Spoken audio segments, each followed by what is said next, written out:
What's up guys, GRC here. Today for you I have a review of Asus TUF M3. This is a small to medium sized optical gaming mouse from Asus's TUF line, which focuses more on value as opposed to their somewhat more flashy lineup of products like those found in the ROG series. This mouse retails for just $20 US.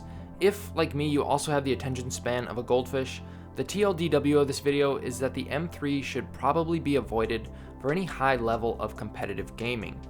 It is a decent budget option for casual gaming. I'll get into the specific reasons for this later on, but for now, let's run it through the normal paces. As usual, timestamps will be below in the comment section. First up is shell. Aside from the scroll wheel and cable, the M3 features almost an entirely plastic build. There is a significant amount of sensor rattle, but I'll touch on that later on. Excluding the sensor, overall build quality feels solid. There are no creaks or cracks when stressed, and it feels well balanced. On the sides, there's a very fine textured plastic, and on top you have much smoother plastic. Here you can see the dimensions it came in at. The length is from the tip of mouse 1 to the rear, and the width measurement is taken from the middle, where you would normally grip the mouse. It also came in at about 87 grams on my scale, with a bit of cable. Next up is shape, and it almost feels like a combination of the Zowie S and EC series mice. Here you can see it next to the Zowie S1 and G-Wolf's G302, an EC2 clone. Its hump is in between the middle and rear, leaning more towards the middle though. Its curves are rather moderate, and I don't think it's a shape I've really come across before.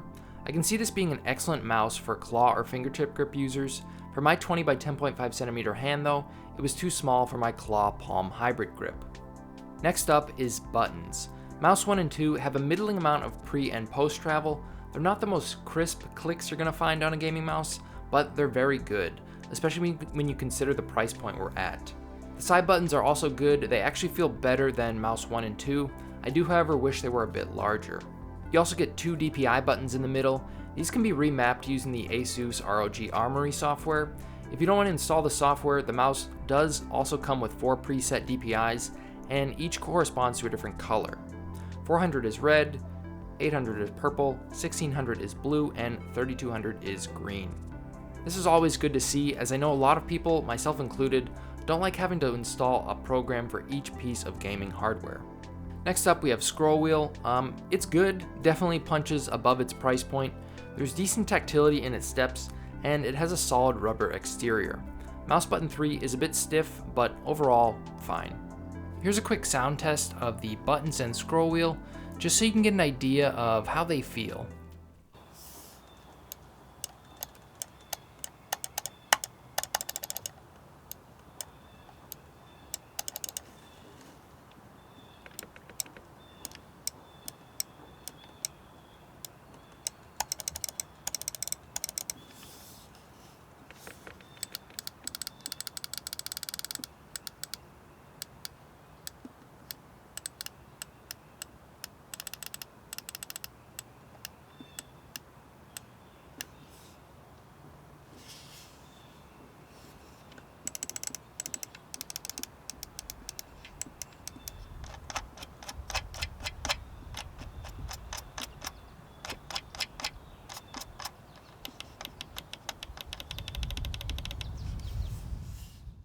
Next up is sensor. The M3 uses an optical sensor with a DPI range of 200 to 7000 and a max tracking speed of 100 IPS and 20G acceleration.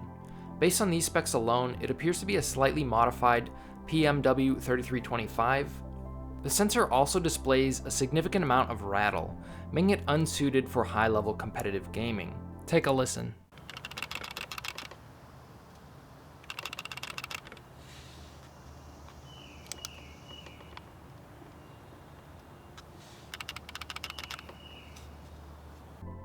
The M3 also has an unusually high liftoff distance, which I measured to be between 2 and 3 dBds. This was the same result I got on the G-Wolf's G302, which also uses the Pixart 3325 sensor. The high LOD wasn't an issue for me personally, but I know it bothers some, so it's good to be aware. Next up is cable. This is oddly sort of advertised as being tangle-free. In other words, it holds its shape very well, which is the exact opposite of what you want in a gaming mouse cable. It seems to be made of firm rubber, and while it's still usable, it's definitely a weak point of the mouse. Next up are feet. The mouse feet are Teflon and take a rather unorthodox form. Nevertheless, they're surprisingly good given the price point. I would have liked to have seen some more rounded corners on the feet, but this seems to be the style and aesthetic they're going for. Overall, the M3 is a decent budget offering. It has a great, safe ergo shape, which I could easily see claw and fingertip grip users falling in love with. It also has good buttons and mouse feet. Unfortunately, the Achilles heel of the M3 is its high amount of sensor rattle. That combined with the poor cable makes it difficult for me to recommend this mouse for anything beyond casual gaming. Anyway guys, that's going to do it for this video. Hopefully you found it helpful. If you have any questions, be sure to leave them in the comments section and I'll do my best to get back to you. If you'd like to see more content like this, consider subscribing and I'll see you guys in the next one. Take care.